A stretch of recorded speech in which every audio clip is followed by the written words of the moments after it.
Progressives and the White House are going after Joe Manchin for refusing to vote for Build Back Better, the $2 trillion human infrastructure bill that was going to be the central part of Joe Biden's first term.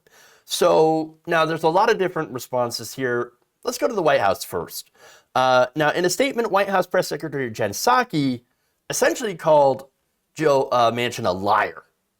She said that Manchin's comments on Fox News were at, quote, odds with his discussions this week with the president, with the White House staff, and with his own public utterances, and represent a sudden and inexplicable reversal in his position and a breach of his commitments to the president and the senator's colleagues in the House and Senate. Again, that's the White House. That's pretty much the kindest one. But let's continue. So next we have Congressional Progressive Caucus Chair Pramila Jayapal. Here's what she said, quote, today Senator Manchin has betrayed his commitment not only to the president and Democrats in Congress, but most importantly to the American people. He routinely touts that he is a man of his word, but he can no longer say that. West Virginians in the country see clearly who he is. All right, here's more. Representative Ayanna Pressley said that she has a deficit of trust in regard to Manchin.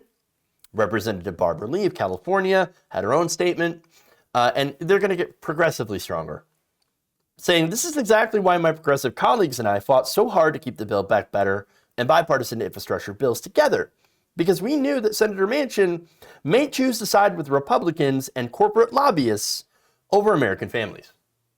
Now, right there, I'm going to stop, because this is a great point. Progressives have been making this point for a while. We can't trust him. We couldn't trust Joe Manchin. The only thing that we had was the leverage of the bipartisan infrastructure bill. Now, Pramila Jayapal and Nancy Pelosi completely ignored that. Now, of course, Nancy Pelosi, I'm not calling her a progressive, but Jayapal claims to be. Jayapal claims to be progressive. I mean, sure, the Progressive Caucus, certainly she would know not to trust Joe Manchin, right? I mean, what a preposterous idea, trusting Joe Manchin. Again, for one, Manchin never agreed to vote for it. Even when they were making all these cuts and paring this back and saying, yes, we're going to pass this, Joe Manchin was like, I don't know. I don't think I'm going to pass it. Maybe I'll pass it. I don't know. Maybe I don't know, though. I don't know for sure. So he kept saying that over and over again. Whereas the White House was like, oh, we're doing great. We're making a lot of progress. We're doing all that. No, they never had anything in writing. They never had any promises. Not that they would be worth much to me, at least. But the only thing that might have compelled them to vote for this is the bipartisan infrastructure package that he and his donors absolutely loved. The corporations were salivating over this. And by the way, keeping them together and passing them at the same time, that was the original plan. They were supposed to do that. Now, what did Jayapal and Pelosi do? Well, obviously, they reneged on it. They gave him the only bill that he wanted, which was the bipartisan infrastructure bill, because he didn't care about the human infrastructure bill. He didn't want it. Why is this a surprise? Why is this surprising at all? It shouldn't be. Shouldn't be a surprise. In fact, here's Representative Alexandria Ocasio-Cortez saying, not only is it not surprising, but we warned you, and laying this at the feet of Democratic leadership. Well, I think what Senator Manchin did yesterday represents such an egregious breach of the trust of the president. And it's also, this is exactly why it's an outcome that we had warned about well over a month ago, about needing to plan a contingency plan for it.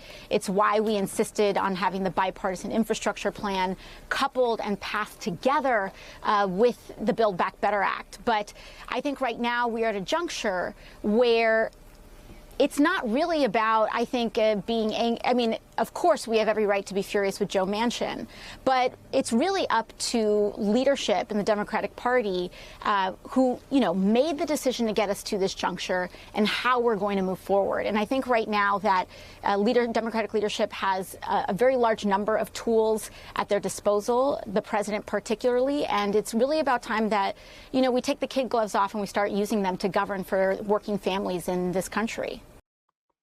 She's right. She's right. Yes. I mean, look, honestly, it would have been better to take the kids' glove off, because to never put the kids' gloves on. That's what I say. We should have never been treating them with kids' gloves. And that's the thing that frustrates me about progressives. They're running the issues, but they're not good with the politics. Maybe that's the thing, because in order to be good good with politics, you kind of got to be a little sneaky, got to be a little conniving, and you got to be good at it, right? I love AOC, but sometimes she's not good with politics. Terrible. Making some pretty terrible political decisions, even though she's writing the policies. And so now people like Pelosi are really great at politics, not so good with policy. You see what I mean? But here's the thing, and by the way, that's on purpose. Look, Democratic leadership knows who Joe Manchin is. They count on Joe Manchin being Joe Manchin. They know Nicole Barron that agrees with Republicans.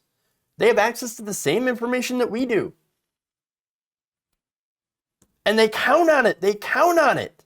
They know that Joe Manchin is corrupt. And you know what? They're fine with it because they're also corrupt in the same way. Now, let's go to the next one here. We've got Ilhan Omar, who also goes strong. Take a look. I mean, we all knew that Senator Manchin couldn't be trusted. The excuses that he just made, I think, are complete bullshit. It is really disheartening to hear him say that he has been trying to get there for the people of West Virginia, because that's a complete lie. Boom. Right there. Bullshit. 100%. Again, he says, oh, no, I can't do this because of debts. We got the deficit, and we get this and that. We got COVID, and we're going to worry about that. But we know, obviously, that it's because he doesn't want poor people to have nice things. He has told his colleagues that he thought that poor people were just using the child tax credit checks to buy drugs. Literally. Of course, that's not the reality. But it doesn't matter. It doesn't matter. Now, Rashida Tlaib also said this in a tweet. She said, Joe Manchin pretends to have a problem with the cost of $1.75 trillion investment over 10 years in the American people, but has no problem with giving $9 trillion to weapons makers and the military. 100%. In another tweet, she said this, it shouldn't surprise anyone that Manchin goes on Fox to kill Build Back Better. He's been promising to do so for months, and some folks didn't want to believe him. We gave up our leverage the moment BIF passed, and he got the fossil fuel subsidies he wanted. 100%. Now, you want to know who voted against a bipartisan infrastructure bill? Because I think this is important. Alexandria Ocasio-Cortez, Ilhan Omar, and Ayanna Pressley. Now, when that happened, what was cable news up to? What were they saying about this? How dare you? You call yourselves Democrats? How could you vote against bipartisan infrastructure bill? You are holding back the party. You are terrible Democrats. How could you not believe President Joe Biden when he told you that he would get this done? That we didn't have to pass them together, that you could decouple it because you got a promise from Joe Manchin and Joe Biden that he would get this done, that he would deliver. Are you impugning the integrity of the principal Joe Manchin? Yes. Yes, I am. Of course. Again, no matter what, he was going to kill this. It doesn't matter how much you shave it down. He never had any intention of letting any of this pass. And it's not just him. You had other corporate Democrats in the party that used Manchin as cover. And by the way, this is the rotating villain, okay? Without Joe Manchin being, against this openly, well, you'd have Kyrsten Sinema. Whatever happened to Kyrsten Sinema, right? She still never signed onto the bill. Plus, you had John Tester, Bob Menendez. You have these other corporate Democrats that are also against getting rid of the filibuster and also against doing these kinds of social spendings. Now, of course, here's the thing. It's so popular that they know that if they openly go up against it, That's going to hurt them in their elections. And so they don't want to take a hit on opposing this publicly. So guess what? when Joe Manchin does it, they're secretly like, yeah, go Joe, hell yeah. You blocked the thing that helps people because we already got our corporate bill. Our donors are already happy and they don't want this. And so understand, that's how the rotating villain works. Now, here's the thing. The sad thing about Joe Manchin, he's probably going to win re-election. Why?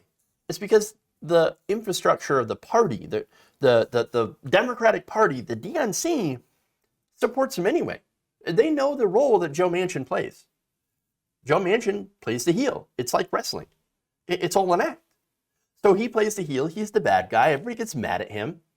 But in reality, of course, the people behind the scenes, the leadership of the party, the corporate backers, I'm not talking just the leadership of the party because they're controlled by the corporate backers who love to enforce corporate rule. They're like writing the script.